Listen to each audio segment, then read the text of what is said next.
Well, welcome to this session. My name is Mike Houston, and I'll be the moderator, and I'll introduce myself in a second. But before I do that, I want to welcome everybody and make sure that you're in the right session. I think this is the last session of the conference, so you've stuck through this whole conference to this session. Thank you for coming to the session, which is called EVSE. Is EVSE ITS, 5 cutting-edge electromobility technologies. And this session is about electromobility, and we're actually only going to be covering 4 cutting-edge electromobility technologies because one of them was not able to attend, but I think that we should still stick around for this because there's a lot of good information. In the last, if you've attended any of these ITS conference sessions on electromobility over the last 5 years, you've seen my face, although those were in real life when we were having them at the hub at the Husky Union Building, but now we're remote, of course. 3 years ago or 4 years ago, I think I did the first one, which is essentially the 100 level class being on college campus, also my alma mater, University of Washington. And that session was really an intro to electromobility, and it didn't really touch too much on the ITS profession per se, because at that time, it wasn't really clear yet what the connection was. And then the year after that, I did a session on kind of applications in California, because a lot of the leading electromobility activity, fleet electrification and so forth is taking place in the state of California. And so we really had a very much California focused session last year. Actually, that was 2 years ago. Last year, we didn't have the conference because of the pandemic. So this year, we're really changing the focus a little bit. This is the 300 level class, if you will. And the focus really is on what this emerging industry has to do with intelligent transportation systems. And so the 4 speakers that I have lined up today represent what I see as essentially 4 of the cutting edge technologies that I think will be of most direct interest to the ITS profession. And so that's really the purpose and context of today's session. Well, without further ado, I would like to introduce our 4 panelists. They are Annabelle Korbatov, and she's going to be talking about bidirectional charging and V2X. Then we have James Carter, and he's going to be talking about robotic charging. And then we have Urvi Nagrani, and she's going to be talking about load management or power load management. And then last but not least, Bob Kacergis, who's going to be talking about inductive charging, or also known as wireless charging. And so I think these are 4 of many emerging and exciting technologies that I think tie directly into the ITS profession. So Annabella, why don't you tell us a little bit about it? Thank you, Mike. All right. And while you're learning that, let me just tell you a little bit about Annabella. She's a senior project manager at Fermata Energy, and she helps craft and manage Fermata's policy and regulatory affairs strategy at the state and federal level, in addition to supporting operations and business development efforts. She worked with the Swiss reinsurance company on a research consultancy evaluating risks to the electrical infrastructure of the Pacific Northwest. Before joining Fermata, she worked at the Kaizen Company, an international development consulting firm in Washington, D.C. And I've gotten to know her on the projects that we do, and I haven't introduced myself yet, but on the projects that we're working on primarily with fleet electrification, because one of the most important things that fleets can consider is using bidirectional charging for the reasons that Anna's going to discuss. But I found her to be a very knowledgeable expert on what I think is one of the most interesting developments in electromobility. And before she gets started, I just want to quickly introduce myself as the moderator. My name is Mike Houston, and I'm an electromobility leader for BKS Associates here in Seattle. The practice that I lead for the company is helping fleets electrify their operations, helping public agencies determine where to site and how many chargers to put for the public. We also are involved in workplace charging and the design and installation of chargers for all kinds of different applications. So without more, go ahead, Anna. Thank you. For whatever reason, thanks. I was trying to get back to the original slide. So as Mike described, my talk today is going to be about vehicle to X technology and applications, a little bit about Fermata's work in the V2X space, where we see this industry going. So I'll go ahead and get started if I can. Oh, here we go. So a little bit about why V2X. Bidirectional charging is a nascent but growing industry. And at Fermata, we were founded with a twofold mission and our twofold mission is increasing EVs on the road and increasing renewable energy on the grid. And V2X and bidirectional charging sits at the intersection of these two major transformations. So V2X revenue can help lower the total cost of ownership of EVs, which is still a barrier to EV adoption. So by doing that, it can help accelerate EV adoption in the United States and globally. In addition, V2X can help uptake renewable generation and help integrate more renewables onto the grid, help us transition to a greener, cleaner, more sustainable economy. And so we at Fermata see ourselves and other V2X industry stakeholders at this intersection. A little bit more about the value of bidirectional charging. So this is a little factoid that we always like to share. So one Nissan Leaf, which is a bidirectionally enabled EV that can today be readily used for bidirectional charging, has a 62 kilowatt hour battery pack onboarded. That's the 2020 and 2021 Nissan Leafs. Compared to a Tesla Powerwall, you'd have to get 4.5 Tesla Powerwalls to match the battery capacity of one Leaf. And so 4.5 Powerwalls for the same price as one EV. So this is really interesting. We see a lot of utilities rolling out stationary storage programs and creating incentives around this, whereas an EV could be a really interesting alternative with more battery capacity than a Tesla Powerwall. And also, obviously, it offers mobility services. A little bit more about EV relative storage capacity. So we always share this slide to put this industry into perspective. So what you see on the the left-hand side, that multicolor chart there, is all of the front of the meter and behind the meter stationary storage installations in the US. What you see on the right, the green, is the storage on board just the Nissan Leaf. And the Nissan Leaf isn't even Nissan's best-selling EV. But really what this slide is conveying is that there's more storage on board, just one modestly selling EV model, than there is in the entire US storage industry. And this is from 2019. That difference has continued to grow with the Nissan Leafs overtaking the stationary storage industry in the US. So this is a massive untapped resource. This slide is from Bloomberg NEF from January 1st. So it's updated. And it takes a look at global EV storage capacity. So not just the Nissan Leaf, which is a light duty vehicle, but this stat also takes a look at medium and heavy duty EVs and passenger EVs and compares it to the stationary battery storage installed globally. And so we can take the slide and sort of assume that if all of these EVs, medium, heavy duty, and light duty, are bidirectionally enabled and can be used for bidirectional charging, the difference is massive. It's, I think, 8 times the amount of the stationary storage industry is driving around today. So this puts it into a global perspective. A little bit more about V2X. So bidirectional charging is often referred to as vehicle to grid. We at Fermata try to describe ourselves as a V2X services provider.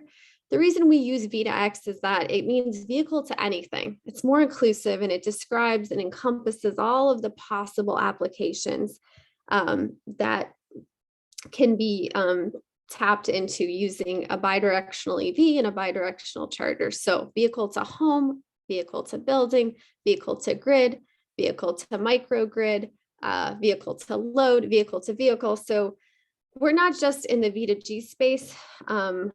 Our commercial deployments and projects touch on vehicle to building applications. We're moving into the V2H space. So we like to use the term V2X and hopefully it catches on. So that's why we call ourselves a V2X company. So dispelling a couple myths here about V2X or misconceptions. Is V2X commercially available today? Yes. Does it make money? Yes. Great. How do you get started? So to do bidirectional charging, you need three things. So it's a three-legged stool, as we like to say. You need a bidirectionally enabled vehicle. Today in the US, that's the Nissan Leaf, which uses the CHAdeMO charging standard. You need hardware. You need a bidirectionally enabled charger. And you need software to manage the interoperability between the car, the charger, and whatever V2X applications you're trying to do. So this here is the Nissan Leaf, which is the only commercially available bidirectionally enabled EV that can be readily used for V2X services. There is nothing that needs to be done to the vehicle. The CHAdeMO charging standard allows for bidirectionality, and bidirectional charging using the Nissan Leaf and the CHAdeMO charging standard has been done in Europe and Japan for about 10 years now. So they're a bit ahead of us in this. There are other OEMs bringing to market V2X vehicles. We track this closely, but you may have seen in the news automakers, in addition to Nissan, such as Volvo, BMW, Mercedes, Stellantis, Rivian, Lucid, and VW, Hyundai, and Ford are making announcements about bringing bidirectionally enabled EVs to market, about doing V2X trials, studying V2X bidirectional charging. So we're confident that in the next few years, and just within the year, there will be a lot more bidirectionally enabled EVs available that can be used to provide vehicle to building or vehicle to grid services. And a little bit about hardware. Fermata Energy have produced our own bidirectional charger. It's a 15 kilowatt offboard DC bidirectional charger that's UL certified. We've been deploying it commercially since March 2020. We are working with other hardware manufacturers to bring to market residential units and also appropriate charging solutions for the medium and heavy duty sector. And the software. So in addition to the bidirectional vehicle and the bidirectional charger is the software that enables V2X services. So what you see here is Fermata software. On the right-hand side, you see our operations dashboard. On the left-hand side, you see our customer interface. So we have our own proprietary cloud-based software, which manages all V2X services and applications, everything we do for our customers. So demand response, demand charge management, system-wide peak shaving. It's a very powerful tool, enables customers to see what their car is doing, the state of charge of their vehicle, how much money they're saving at their site. And so we really think of ourselves as a V2X services provider, but the software is a key component of that. We'll work with other hardware providers, but we consider our software a key part of our product offering. And this goes back to really why V2X is so transformative and potentially disruptive. V2X can greatly reduce the cost of EV ownership. So here I'll get into a little bit about how you can make money using a bidirectional charging system like Fermata's and the kind of use cases that can be piloted. So one of our first use cases that we've been working on with our customers is demand charge management. We've also been doing demand response and participating in utility incentive programs. As the V2X market matures and as V2X gets access to other markets like wholesale energy services, the amount of money you can earn with the V2X system can greatly increase. So what you see here is just revenue estimates, pro forma revenue estimates from one value stream, demand charge management, which is also called customer bill management. What that really is discharging the vehicle when a building is experiencing its peak energy usage. Commercial customers are charged a demand charge for their monthly peak usage during a 15-minute or 30-minute interval. Our system tracks energy usage and can monitor when a building is peaking, and at that time, discharge vehicle into the building load to reduce demand charges. So that's what you see here. Demand charges vary across the country. In California, they're really high.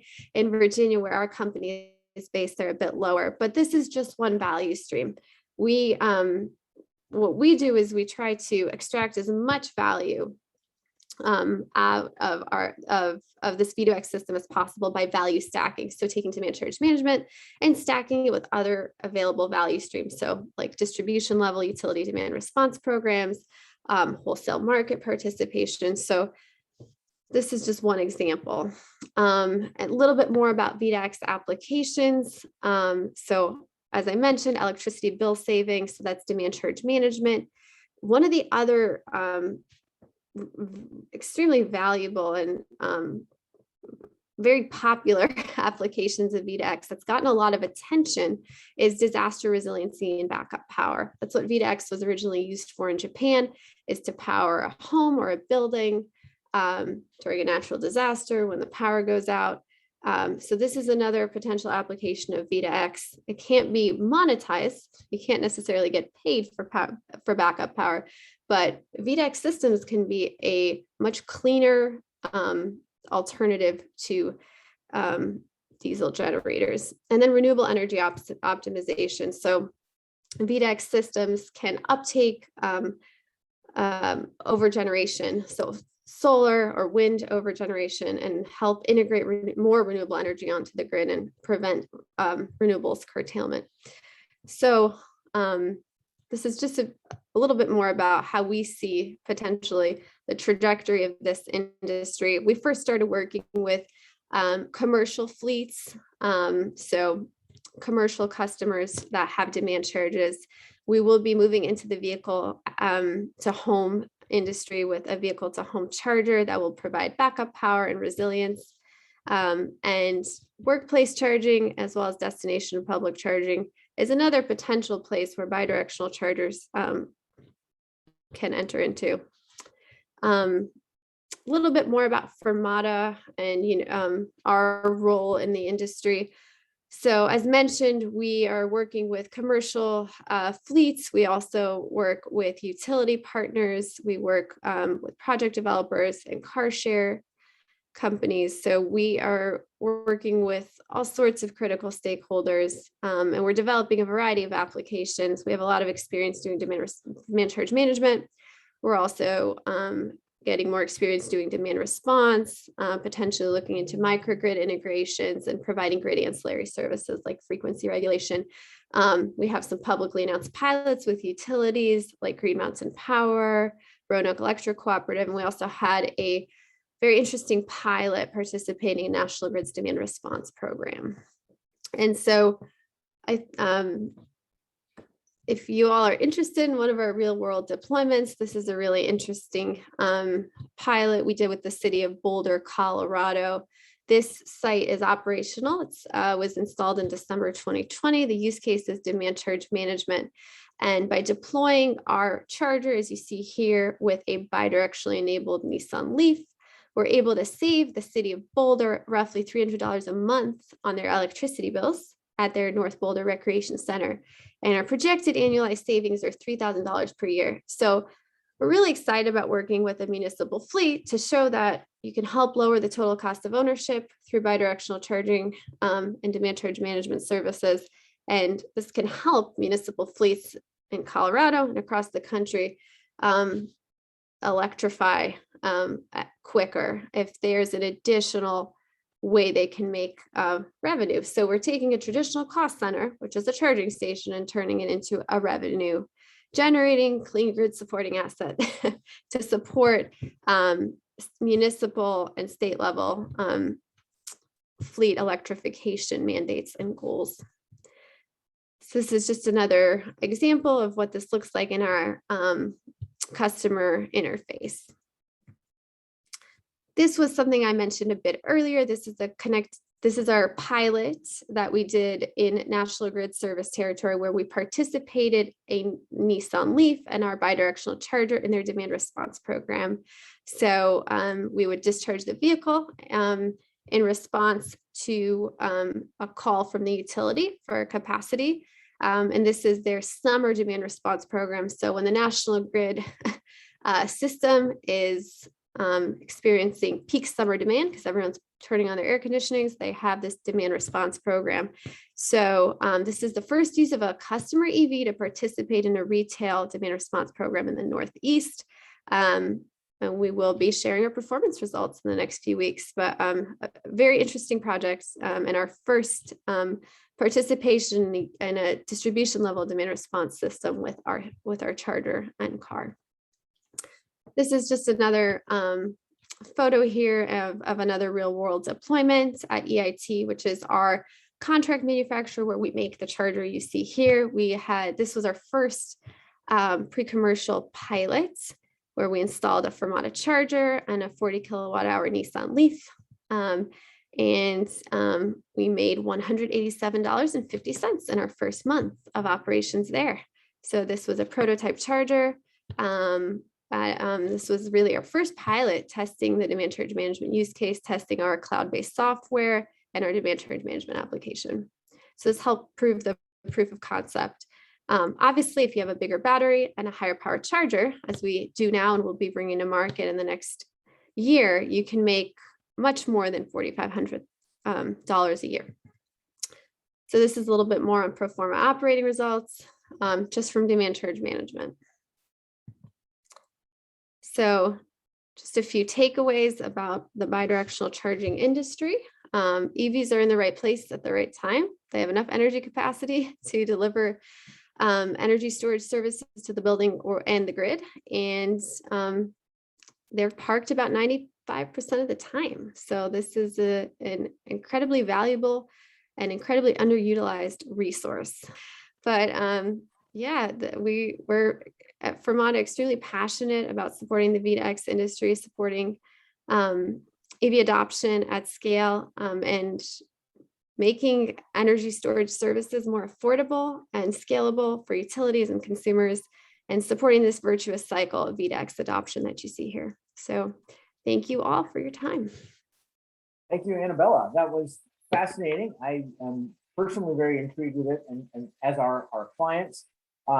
We will be hearing more about demand management part of that from Urvi when she presents. So our next presenter is James Carter. And James is the Director of Strategy for Powerhydrant, and we can be talking about robotic charging. He has over 25 years of automotive experience, including 19 with Toyota in Australia and Japan in North America.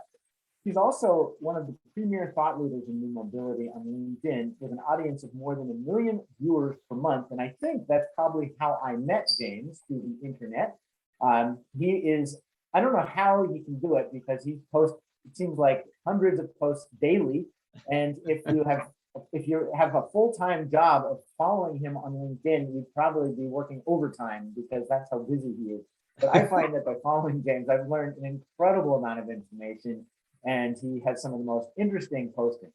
One of the most interesting technologies that is facing our industry that he's going to talk about is the autonomous charging. As we know, we're moving toward autonomous vehicles, and so it makes sense that we consider robotic charging. There are a number of different robots on the market for charging that are all in various stages of development, but I think one of the most impressive that I've seen is Powerhydrant. James, tell us more. Awesome. Well, thank you, firstly, Mike, for having me here today. It's really great. And, it's great to be here at ITS Washington to talk about Powerhydrant as well. And before I go any further, I just want to say to Annabella, love the presentation from Fermata there. And, we're huge supporters of V2X. And, there's lots of cool things that all these technologies, I think, can be done in conjunction. So the first thing we wanted to talk about is really Powerhydrant asks 3 very key questions. The first is, how do we charge an autonomous vehicle, or how do we make it a system that can autonomously charge an autonomous vehicle. The second thing we ask is how do we fast charge a bus or a truck at 3 megawatts plus in a way that is efficient, convenient, and cost effective? And the reason we've got 3 megawatts there is because we know that with trucks that say have a 1 megawatt battery, or buses that have a 500 to 800 megawatt battery, we have to figure out how we're going to charge these things in half an hour in a driver's rest break. So how do we do that efficiently? The third thing is how do we effectively charge multiple vehicles in fleets? And how can we do that using current standards? So, i.e., the car rolls off the production line, how can we autonomously make it all happen with what's already on the vehicle without retrofitting? So these are the key things that we want to deal with. And right now we know there are other different issues with charging problems out there, and we want to be able to overcome some of these. So with Powerhydrant, some of the key things that we wanted to look at is how do we make it autonomous, robotic, how do we keep the cost right down, fully compatible with the charging standards that are out there, as well as just being efficient and discreet and being able to be used with multiple vehicles. The core of the way that Powerhydrant work is as follows. And really what's happening at the core of this is a smart computer vision software system that puts it all together. And we'll talk a little bit more about that in a second. So what happens is an EV will enter the charging area, and the vehicle, using a small dongle, will actually able to tell the charger it's this model. It actually transmits its VIN over, and through that, the charger is able to pull up a 3D model in its database of that vehicle. So then the cameras which are on the charger can look at the vehicle that's in front of it, create what's called a virtual reality 3D point cloud, and then match that to what's the vehicle that's in the database. And then through the pluses and minuses of those two different images, it's then able to locate the charging outlet. So when the plug then arrives at the socket, it's able to plug itself in, and we have some patents on the mechanisms on how that works, and it's able to plug itself in. The IoT can then monitor state of charge and vehicle prioritization, etc. And then when it's done, it uses the reverse process to exit out and back away from the vehicle, and then the vehicle can go. So really, what Powerhydrant does is thinks about charging in what we would call first principles. You know, we often hear Elon Musk at Tesla talking about, well, what are the first principles that you need to do anything? And that's the way we think at Powerhydrant as well. So what do we want to do? Well, we want to charge ultra fast. We want to have extremely high efficiency. We want whatever we're doing to be safe and hands-free. We want it to be able to do many different vehicles, whether the vehicles are stopped and parked. We want it to be low maintenance. And as we said before, and extremely importantly, we want it to be compatible with the current charging standards out there, like CCS, like CHAdeMO, like the coming MCS system for trucks. And really the only way that we see that we can do that is through robotic design. So when we look at the robotic design, for us, we then look about, well, how do we make this at the lowest cost application? So our idea is to make it as cheap as possible using technologies that are already out there. What you see here is how the system then matches the vehicle. You can see here with these trucks, these delivery trucks here, the truck in the light green in the background, that's the solid image model that we had. While the one with the dots in the front, that's the camera matching up what's in the database to what's in front of it. And it's very interesting because there's actually a couple very small little differences with this, and that's in the red. Now, the truck that was in front of us actually had a mirror in a different location to what was on the solid model, and you can see that red dot right above the driver's side window there, and that's where the extra mirror is. But you can see how closely it's able to match up the 3D imaging here. We mentioned this before, and this is for us super important. It's being able to make sure that whatever charging system you're designing is designed for whatever is compatible or whatever's produced by an OEM in front of you. So for instance, if a vehicle comes out of the factory door with CCS, a charging system has to be able to match that system. And so that's where we design robotic charging from. And we've developed the mechanisms to make that happen. One of the most important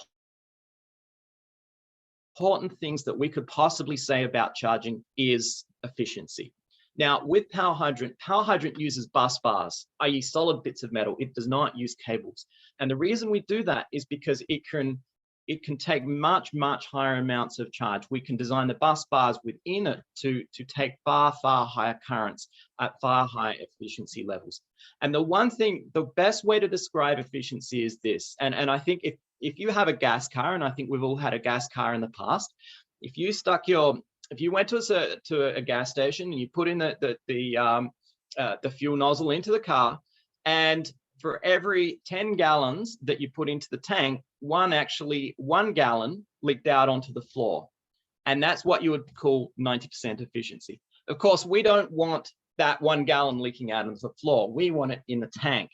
So that's why we want to make sure that efficiency is as high as possible with charging. We don't want the waste. And in comparison to a high-powered charger, a cable charger, we can see that, say, for instance, a level 3 water-cooled charger, which has the water-cooled cabling to keep heat down, because it's got the water cooling to take heat away, this is reducing efficiency. We want to keep that efficiency as high as possible. However, what really makes the hardware possible is the software behind it. And we did talk already a little bit about the computer vision standards and the AR that makes it all happen. But we also want to make sure that Powerhydrant is Internet of Things connected. We have a patent on min and max sharing algorithms for multiple vehicles, i.e. which vehicle of the 4 that we could possibly charge right in front of us do we need to do right now? We also have app control and viewing. We have some manual control and remote operation of manually. Bidirectional V2G capable, which is just what we talked about with Annabella. And we really see this V2G as, on B to X more specifically, is super important when you've got multiple vehicles and you want to do it remotely and autonomously. You don't want to have to choose different vehicles, have someone go and plug it into all different vehicles. You want to be able to do it remotely and autonomously, and Powerhydrant does that. So these are the products that we'll have coming out within the next year or two. The first one out will be the Scara robot. You can see our rail designs and other floor that will be coming. Our biggest target market, because of that super high efficiency, is heavy duty vehicles, is trucks, is buses, etc. So there are some huge benefits that we see to go towards robotic charging. The first is safety. You keep very high power levels. You keep 1, 2, 3 megawatts away from the operators. And because of that, you also don't have cables to lift. That happens autonomously.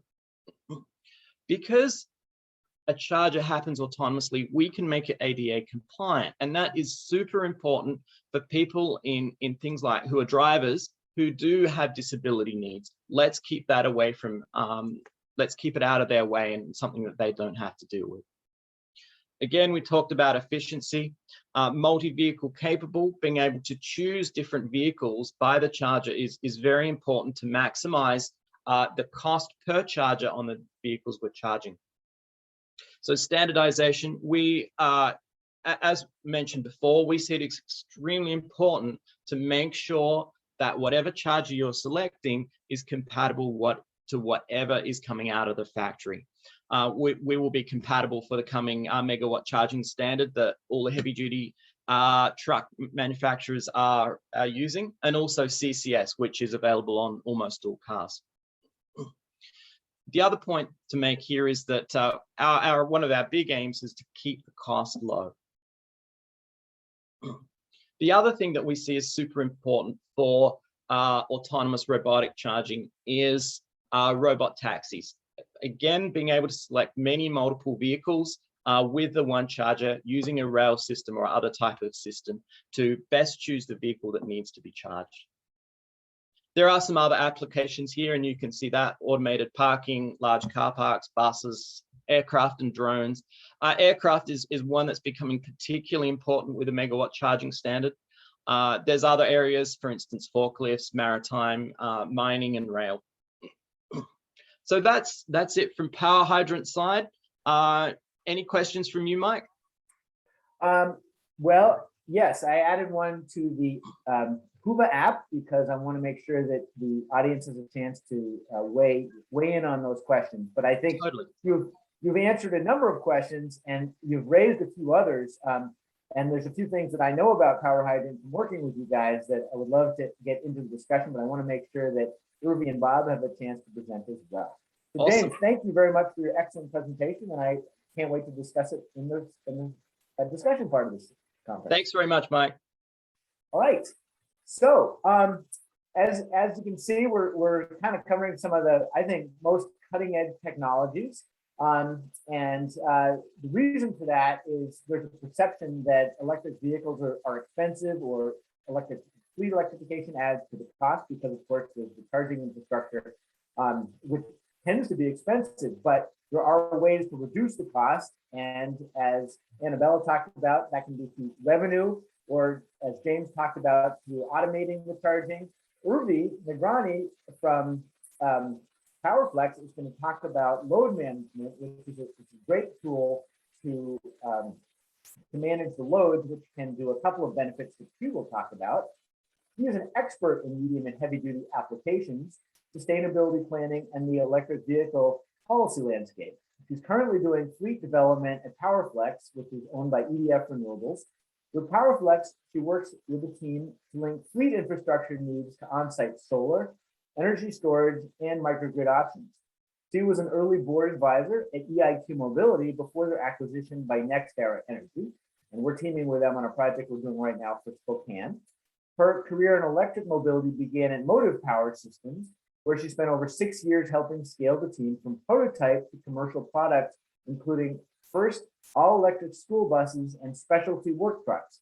There she led all state and federal policy and was the first person to secure an electric chassis certification from the California Energy Air Resources Board.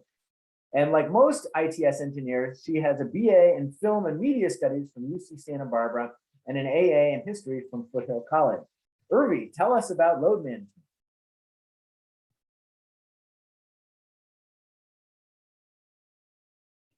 All right, thank you for that intro. Can everybody hear me? Just want to make sure.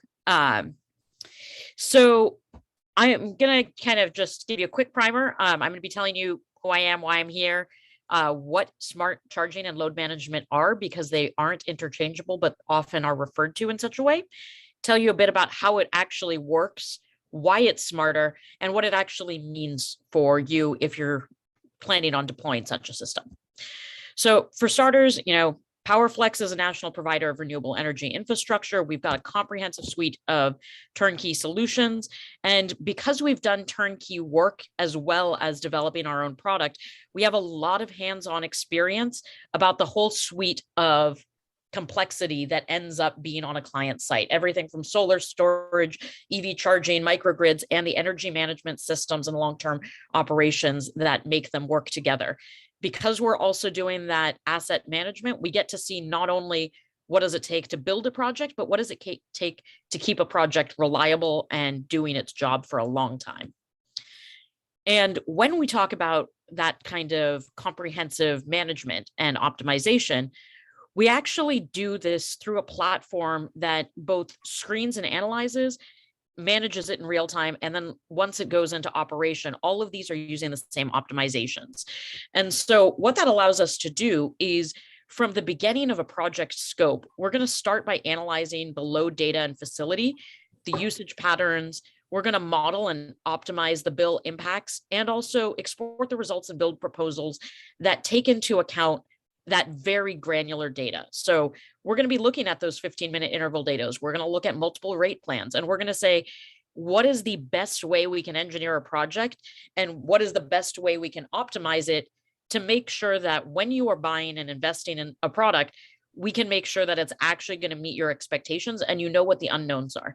Because I think one of the hardest parts of electrification is the fact that nobody's done it yet. And when I say nobody's done it, I mean that every customer is pretty much coming in blind. You know, UPS comes in and goes, I've got thousands and thousands of trucks, but every time they use an electric technology, it's usually the first of its kind, whether it's, this is a new OEM for us, this is a new model year, this is a new charger. And so with all of those variabilities, you need to have a lot more data and tracking to make sure that you can get the insights you need to determine which option works and how to scale it.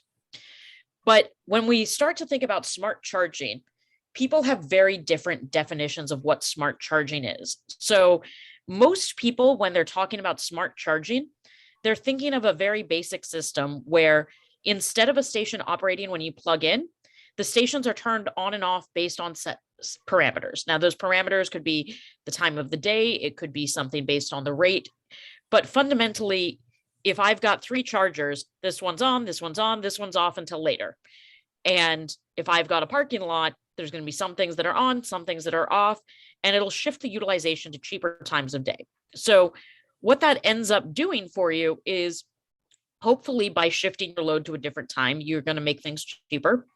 But what it isn't doing for you is it's not reducing any of the losses on the energy side. So if you have a panel board that is sized differently than what your EVSE is doing, and your EVSE to your vehicle has different amounts of power throughput, so it's not going to fix that.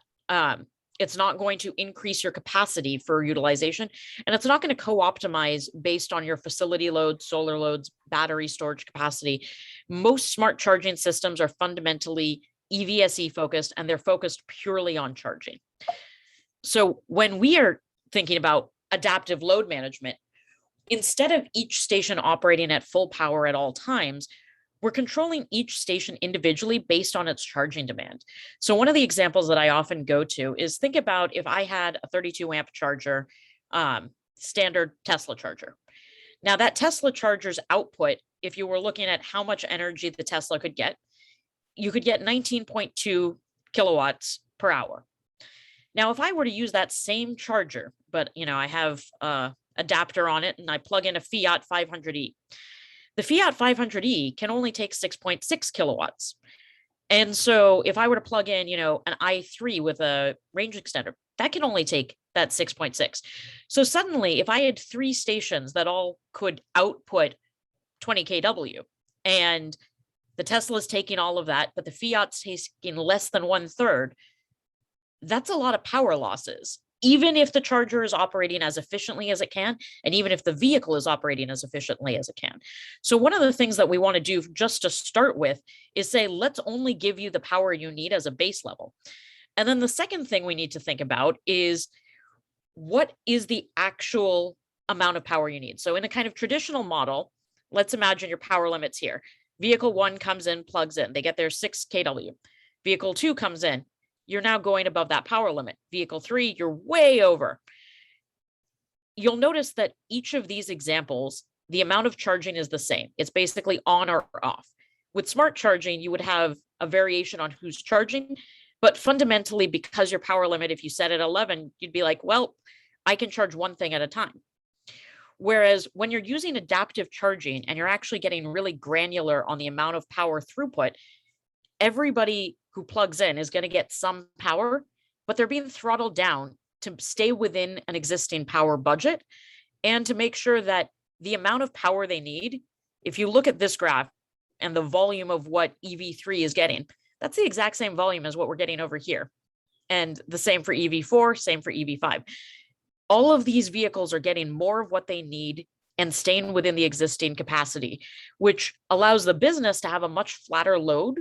And so you don't necessarily need to do upstream increases in that power capacity to raise this limit when you get those EVSEs, but also you're not going to have demand spikes, even if you do, because if you expanded your capacity up to here, your demand peak would be over here. Whereas when you don't expand your power capacity and you have the same demand, you end up with significantly lower costs without needing to do, vehicle to grid, vehicle to building, without moving the power back somewhere. You're already getting some of those significant cost savings. And so the other thing is when you think about the infrastructure limits, if you've got a panel board and you're plugging in vehicles expecting that they need to be able to get 125% of the power they need per the National Electric Code, you're going to have a significantly smaller number of vehicles. And, we have the ability to, with a UL certified charger with load management, optimize the infrastructure and put significantly more chargers and still set that hard limit so that we're never going to exceed what the panel board can offer. We're never going to exceed what the conduit is sending or what's on the distribution board. So you can start to create nesting panel boards and spread out that load and then use the software and throttling things down to get more stations with less conduit and ensuring that the actual load is allocated in real time based on what's needed. And so by creating that a bit of slack and also allowing people to plug in, if you, for example, had 18 chargers, you would end up with a scenario where you're oftentimes going to have to move the vehicles and manually interface with these in order to optimize them. Even if you had smart charging, it would basically be on, off, on, off. All right, if I've got 20 vehicles, somebody's going to have to move and drive for those final vehicles to be managed in. Whereas if everybody's just plugged in, you now have the ability to manage them in a much more granular way. So this is a little bit of real data, specifically of what 71 EVSEs with adaptive charging looked like at Caltech when some of our early studies were going on. And you can see people arrive generally mostly by 8 and leave mostly by 4, but it's a university. Some people come early, some people come late. And without adaptive charging, if everybody just got what they wanted, you'd see the load would be way up here, significantly higher. And we were able to both flatten that load and not a single car had to stay later to receive the exact same amount of energy as before. And so from the driver perspective, it doesn't matter if I give you 2 kilowatts now and then 4 and then another 2, and I'm changing the shape of the load in order to match what the facility can do, as long as by the time you get back to your car, your needs have been met. And one of the things is we make it really easy to meet those needs without necessarily inconveniencing the drivers because we do it in an automated fashion. And you can see over here, the way this ends up actually playing out is we've got a whole bunch of switches where we're managing each of these so that the same panel board is supporting significantly more vehicles. Now, while you've got more conduit going out to individual chargers, you end up not having as much between there and the electrical room. So a lot of those thicker cables, the more expensive costs, you don't really have to worry about too much. So kind of classic example of what you can expect with different models. If you've got just dumb EV charging and this is a kind of typical workplace, if everybody all plugs in at once, you get a new demand spike that might mirror what your previous demand spikes were at sort of the later afternoon, heating or cooling as a high load, your facilities keeping busy. Suddenly EVs become extremely expensive when you have such high demands. Your traditional smart EV load is going to add that EV charging, and it's not going to get as bad as the peak, but you can still see it's quite expensive. Once you start to think about a smart EV load, you end up having options where you integrate it with solar, you integrate it with storage. Suddenly, both your solar curve is going to go down into the negative. You put your EV to charge when it's actually free instead of just cheap. And suddenly the entire facility's bill is going down.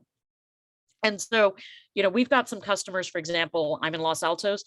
The school district, one of the things that they did is their staff gets to get free electrons when there's enough solar capacity to charge their vehicles. So for teachers, suddenly they're getting an EV incentive.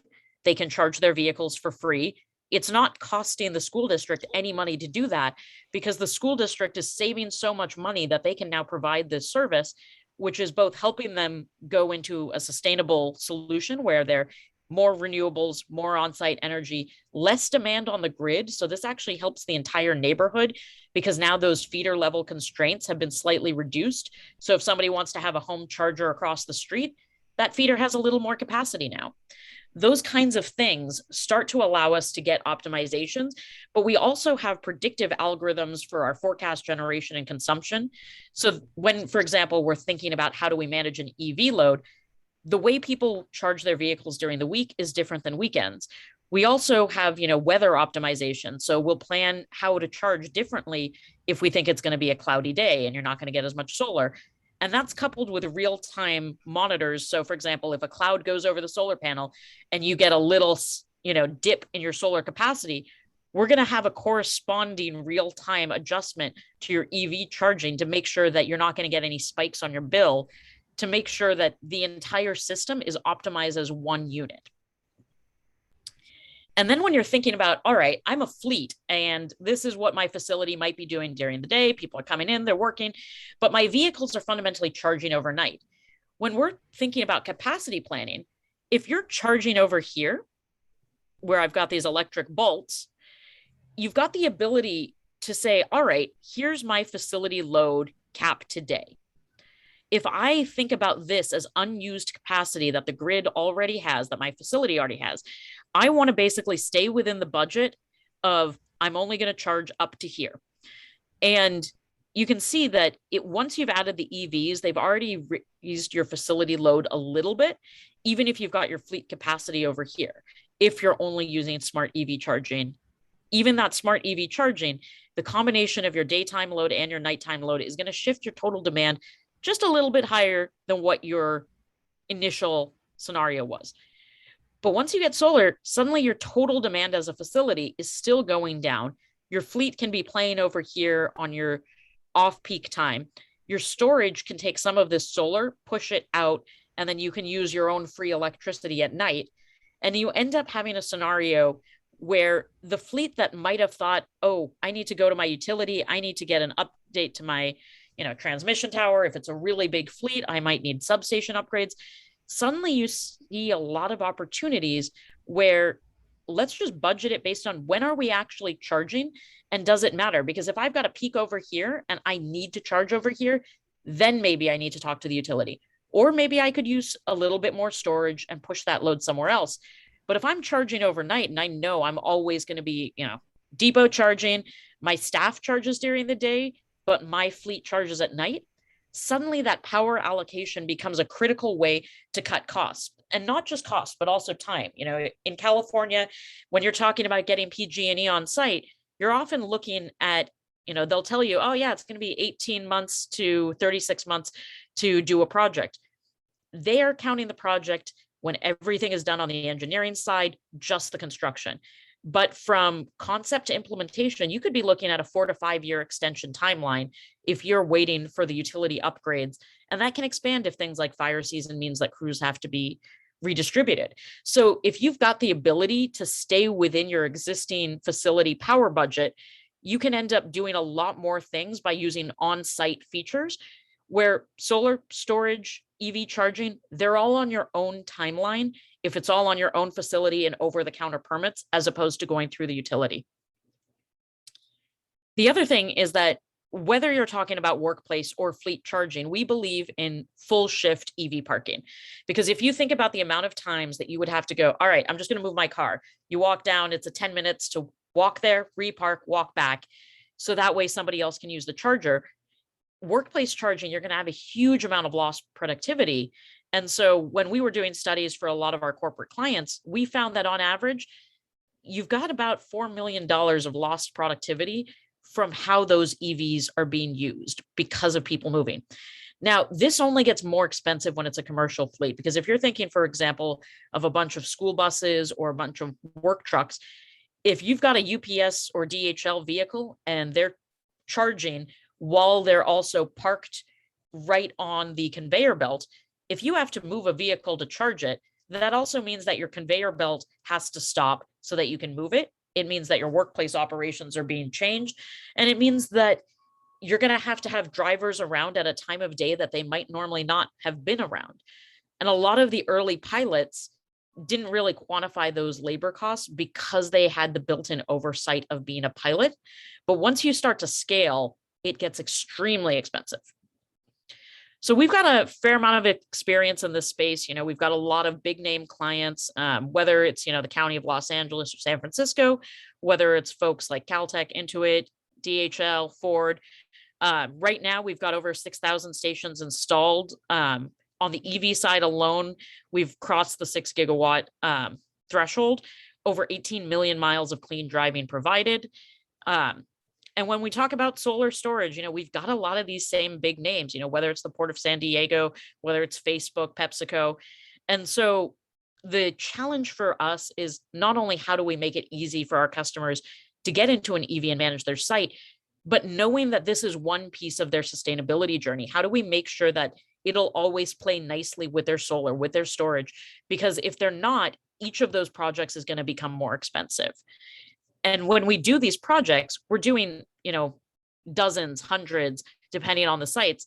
So when you think about, for example, the County of LA, we've got plans for over 1,200 chargers. There was in the news today, over 500 over at LAX. There are 49 of these over at Volkswagen's labs. Adobe's got over 240 on their site. And so the load management piece is critical in order to make these sites continually cost effective. So if you've got any questions, you want to know how this might apply to your fleet, feel free to contact me. My contact information is right over here, and look forward to any questions you might have. Urvi, thank you very much. I think the work that Powerflex is doing and your involvement in particular has really added a lot of value to the industry, certainly to our clients. So I want to thank you for that presentation. Now I want to go to our last presenter, last but not least, Bob Kacergis from Momentum Dynamics. He is the Chief Commercial Officer there, and Momentum Dynamics is a provider of automatic wireless power for all classes of vehicles. Bob has been one of the company's board of technical advisors since 2010 and joined the team full-time last year. He started his career as an electrical engineer at Edison Engineer in General Electric's Space Systems Division, where he worked on issues of satellite technology and operations. And after doing an MBA with the University of Chicago, he shifted into consulting and advised blue chip and growth companies on business and growth strategy with McKinsey. Immediately before joining Momentum, he worked with Blue Ridge Partners, advising private equity groups and their portfolio companies on growth and commercial strategy. His personal mission is to eliminate the act of fueling in vehicles. And that brings us to wireless charging, which is something that we have here in Washington, and I'm sure Bob will talk about over in Wenatchee, where I was on Sunday, coming back from a ski trip. There's some of the most interesting charging opportunities are being done wirelessly because it does not require any hands involved in the process. And I think this is something that, along with robotic charging, is revolutionizing charging. Bob, tell us more. Thank you, Mike. Glad to have the opportunity to speak with everyone today. And I think a lot of the themes of kind of why we are doing, of what we are doing, are really echoed by what you heard from the earlier speakers. I think collectively, we're all trying to address some of the issues that companies are facing as they start adapting EVs and thinking about scaling up their EV fleets. I'm going to spend most of my time actually talking about why wireless, as opposed to kind of what we're doing with examples. We do have many examples, both in the US and in Europe, across many different vehicles. And we can certainly get into that at a later point if any of you want to discuss specifics. But just as a high-level intro to the company, we're a privately held company based in the Philadelphia area in Malvern, Pennsylvania. We're about 100 people right now, founded in 2009. And we focus on one thing, the development of automatic wireless charging for all types of electric vehicles. And we have integrated with successfully vehicles ranging from passenger vehicles, forklifts, up to heavy duty trucks. And we have also integrated with multiple classes of autonomous vehicles. As early as 2015, our first autonomous project was with the Google X program, which is now the Waymo company. We've also done autonomous Class 8 vehicles, and we have a couple projects that are trying to get started of autonomous in the forklift, or not the forklift, the yard truck environment, as well as in transit vehicles for facility and yard management. And what's interesting about what we do is really if you think about charging an EV versus charging a gasoline vehicle, it takes a lot of time. And we view that time of charging an EV as not useful time. And it's really, from a commercial vehicle perspective, it's taking that vehicle out of work. So it is downtime. So what we're trying to do is really address some of the issues that electrification introduces, such as it takes more time, such as it is not as effective in cold weather as in normal weather, such as the plugs, the cords, the stanchions take a lot of space in a parking lot or inside a facility, such as having stuff around creates worker hazards, trip hazards, vehicle runover hazards. So we're actually trying to do, James actually introduced robotic charging. We like to think of ourselves as a robotic charger, but with no moving parts. So we actually have a solid state system that is charging with inductive. And I'll go to the next slide and I'll talk about, well, what does that really mean? So all chargers, let me just give you a quick topology. Start with, at the left-hand side of this chart, there's a connection to the grid. We're grabbing power from somewhere. It goes through a power electronics, and that power electronics converts it to the appropriate power level, frequency, or whatever that the vehicle needs. And in any charging system, whether it's a conductive or an inductive, has power electronics that are doing these conversion steps. And in any charger system, that's where your major loss components are. At the vehicle coupling end, where you see it called vehicle assembly, there's a pair of pads, and it could be one or more pads, and I'll describe why. That is an inductively coupled set of pads, which we actually are transferring via a magnetic field, transferring energy into the vehicle. So there is no physical connection between our system and the vehicle, but you drive the vehicle over that charging pad, and it will automatically start charging within about 3 to 4 seconds of the vehicle's arrival. And then we talk directly to the BMS and say, what do you need? Who are you? So we authenticate, just like any other charging system, we authenticate and identify the vehicle. And then we're tracking all of that information, all the microtransactions of usage, and then to facilitate the billing to the owner of that vehicle. So we're doing this today with mixed owner fleets, with taxis over in Europe. We're launching a project in Northern California with mixed owner fleets in the transit bus space in Northern California. And the way we do this is with a modular technology set. And if you go to the next chart, I'll just describe what the modules look like, and then I'll talk about some of the features and functions.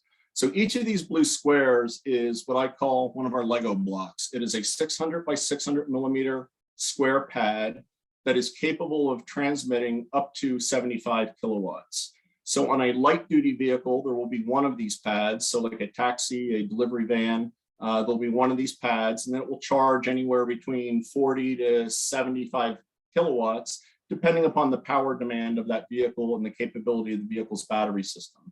It can go down to lower levels as well for trickle charging. So, the battery management system, if anyone's familiar with EVs, it'll change based on a charge cycle, what the actual flow rate is.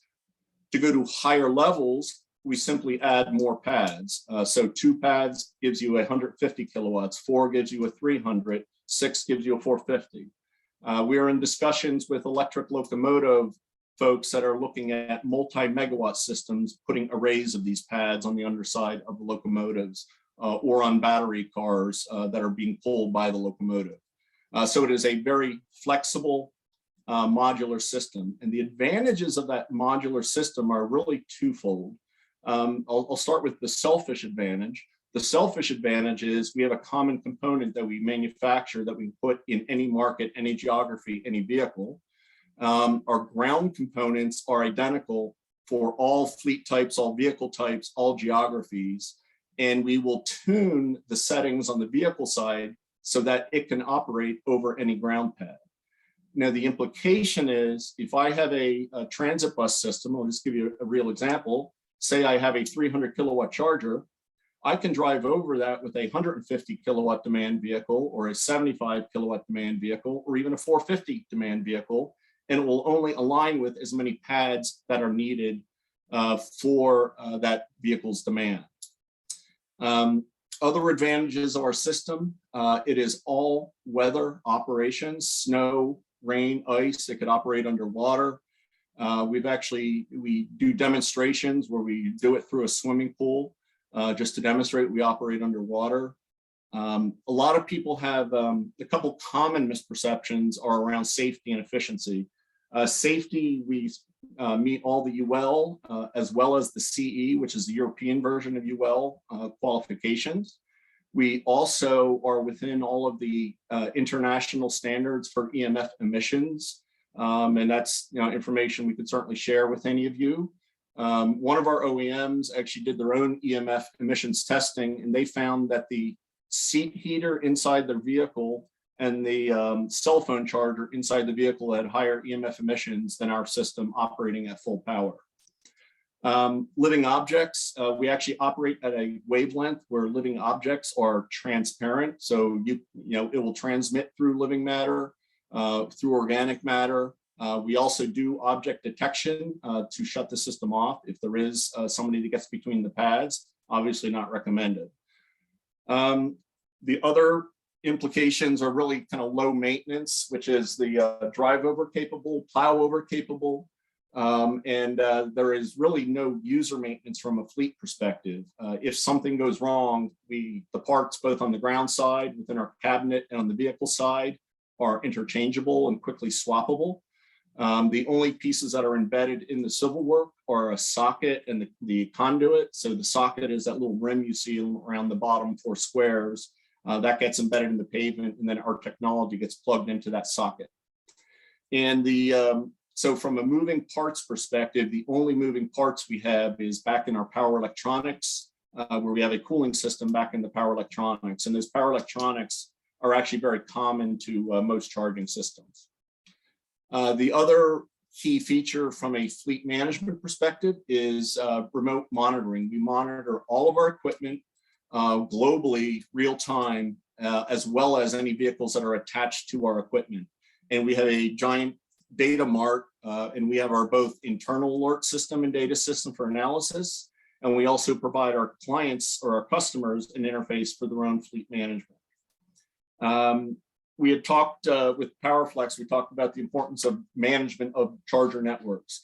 We actually plug into the back end, just like any other DC fast charger does, the exact same standards and protocols. And we communicate with the vehicle, just like every other DC fast chargers, the same protocols and standards. The only difference is the vehicle coupling, so the cable is eliminated and replaced with a pair of magnetic pads. And really the most important aspect of what we do is really this automatic behavior. And what I'd like to do is, if you flip to the next chart, I'm just going to share you a little bit of an example of kind of how we add value to fleets, and then I'll show you some data to specifically demonstrate that.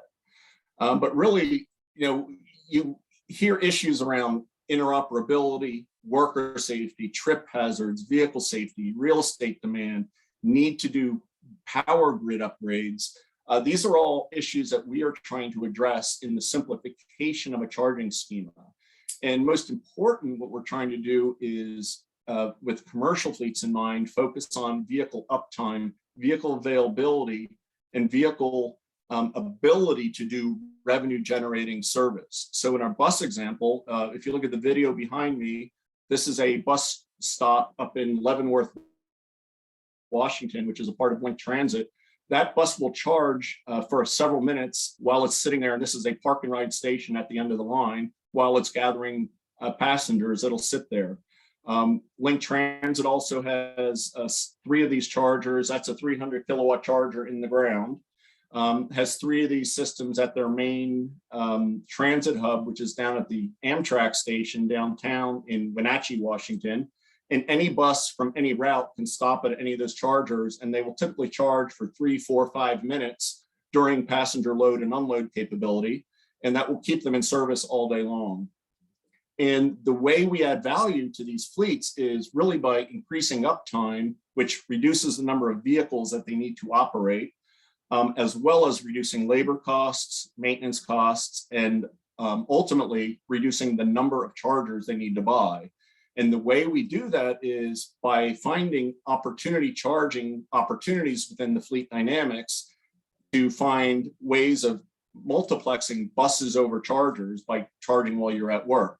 So in a bus example, we might have anywhere from 5 to 8 or maybe as many as 10 vehicles sharing one charger every time they will cycle through a bus stop.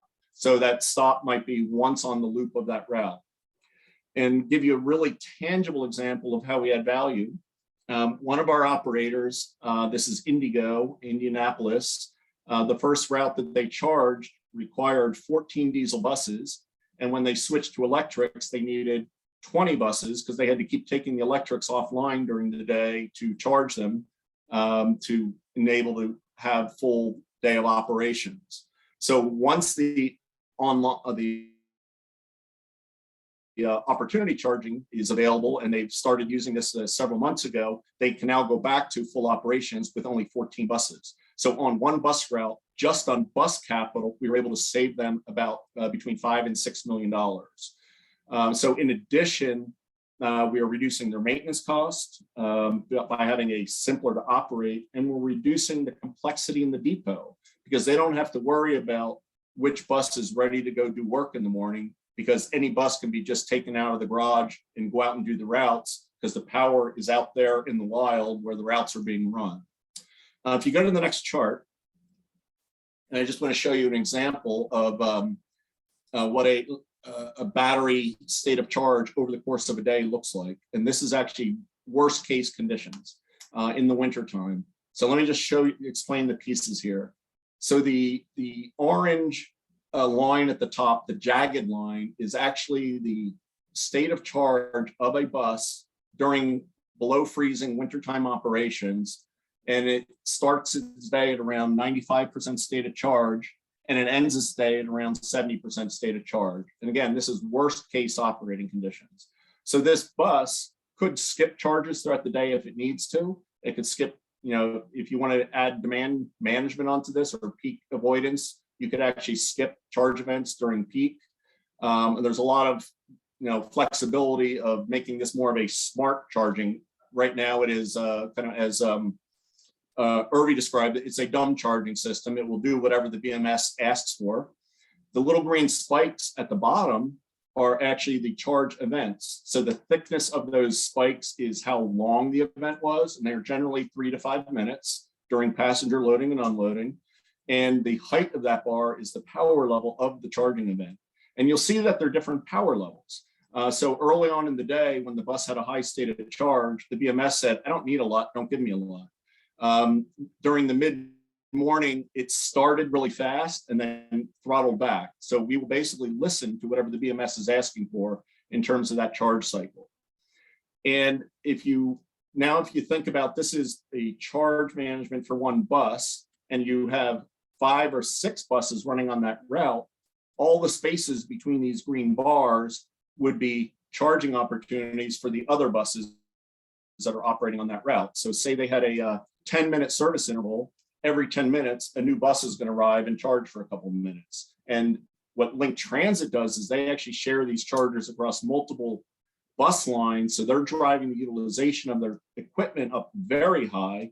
So if you look at an individual charger throughout the day, it's basically running a flat level of output almost the entire day. as opposed to running these spikes and sitting idle in between. So what we are trying to do with any fleet is identify ways of charging while the vehicles are at work and get very high utilization out of this charging infrastructure. And the way we do this, if you go to the next page, and I'll just finish on this page, I just want to talk about how we do that with different kinds of fleets. So the middle example is actually a Jaguar Land Rover in Oslo, Norway, at a taxi queue. So here they are sitting at a taxi queue charging for, it could be 2 minutes, it could be 10 minutes. And there's several chargers in a row at the taxi queue where they're charging. And this way, the taxi driver doesn't have to take the vehicle out of service for several hours to go charge. And from a revenue perspective for the taxi owner, it's about a 30% improvement in revenue over an EV that doesn't have opportunity charging. The picture on the right is just showing you at a loading bay, both for delivery vans and heavy duty vans. We would do this automatically at the loading dock as a vehicle is loading. And a lot of these loading docks, the vehicles are cramped very closely together. So there's not room for plugs and movement around the vehicle to charge. And some of the early experiments in high density depot environments did not go well for plug-based and conductive-based systems. And we are, as far as our strategy, we are sold as a factory option right now by 3 bus OEMs, and we have NDAs to do engineering discussions with every other bus OEM you can think of. We are working on integrations with Mack trucks, BYD trucks, and Volvo trucks in the heavy end of the spectrum. And we have a lot of delivery truck under tight NDAs that we can't talk about on behalf of some of the biggest global delivery fleets. And we're working on 3 different auto OEMs right now, and we'll have our biggest, one of the biggest announcements will be in Q1 next year. We're making an announcement with one of the global auto manufacturers about integration with their vehicle. And as Mike said, we have a lot of activity in Washington State. We have a bunch of folks who have announced, other folks that are building their facilities to be wireless ready, but not have yet publicly announced. And we do have activity around the country with transit fleets, as well as in Europe with both delivery fleets, as well as passenger taxi fleets. And with that, I will give it back to Mike for a Q&A. All right, thank you, Bob. I really appreciate that, and fascinating technology indeed. And again, if you want to see it here in Washington, go to Wenatchee or to Leavenworth, and you can actually see these chargers in action. Ride the Link bus and check it out. So we've received a number of different questions. If you have not done so and want to ask them, go to the Whova app and do so. And then also feel free to rank them, which ones of the questions that have already been asked. So the first question I'm going to ask is, are you doing any work with government agencies that own park and ride lots to pilot this? And I think that question was addressed earlier on, and I assume that was to either Annabella or to James, but I think that question could apply to any. So I'll start with Annabella. Do you have, has Fermata Energy done bidirectional charging for government agencies and or park and ride lots? A great question. Well, if you consider the city of Boulder, which is a municipal fleet, a government agency, we are working with a municipal fleet. We have not had any projects yet with government fleets. Our first deployments have been with commercial partners and utility partners. But we are certainly interested in working with government fleets and are always looking out for opportunities to do so, which Mike, I know we've looked at collaborating on that with you, but no, not at the moment. Okay. Yeah, and we do a lot of fleet work as well, but we also do a lot of public charging and also workplace charging. So each of these technologies has different applications for each, and I think they're all, again, these are cutting edge technologies. So even though we haven't seen them yet, we will. One of the things that we hear a lot from our clients is, to the point where it's almost a joke, is, we want to be leading edge, we just don't want to be bleeding edge.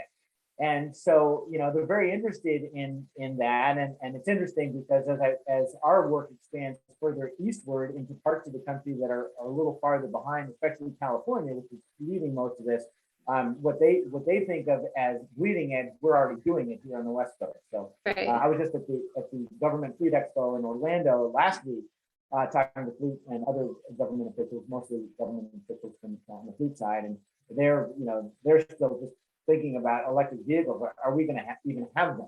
So we're a little further down that road. Urvi, what about Powerflex? Have you done any parking rides?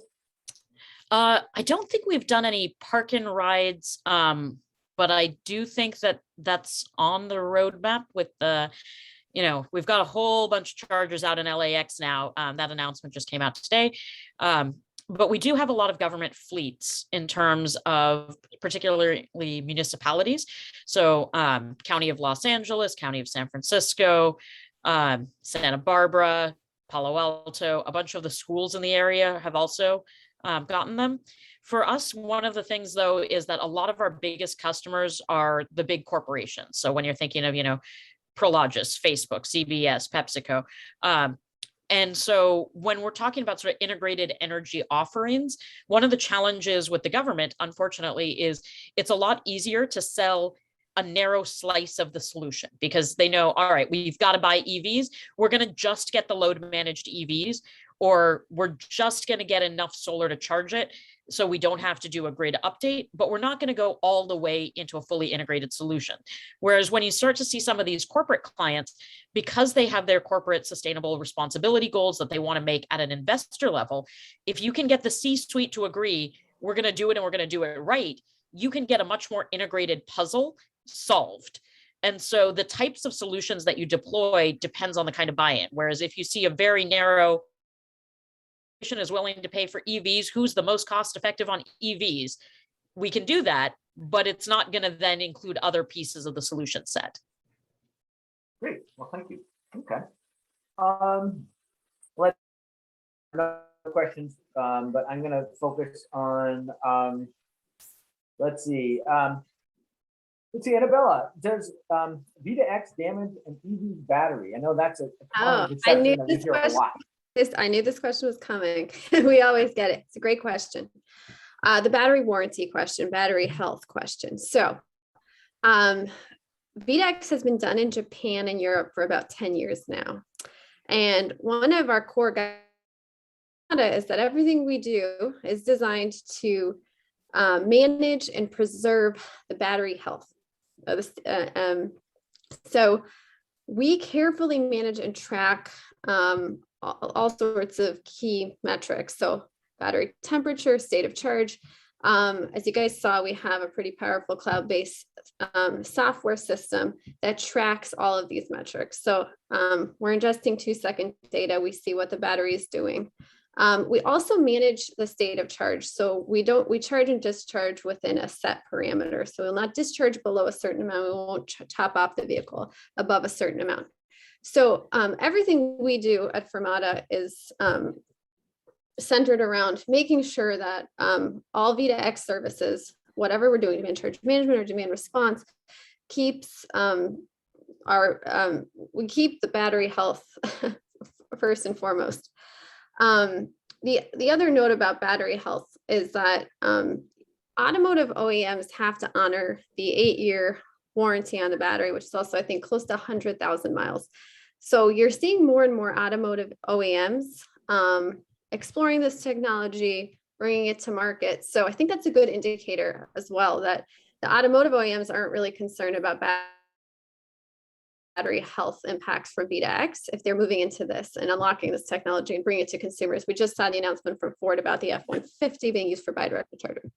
And additionally, there is a study out of the UK, out of the University of Warwick, which we often talk about. Happy to share it with you all after. But it's a study that was done about 5 years ago in 2016 that's studied battery health impacts from V2X. And it basically said that the if done in a managed ecosystem, so like the way Fermata does it, where you're closely monitoring battery health, state of charge, and temperature, can actually prolong battery life. So VDX services, if you're when done in a managed ecosystem, can actually extend and prolong battery life. And then the other thing to remember is that there are other ways you can damage the battery, and it's a finite resource. So we always like to say it's like a bowl of cherries. Eventually, it goes bad. So calendar aging, heat,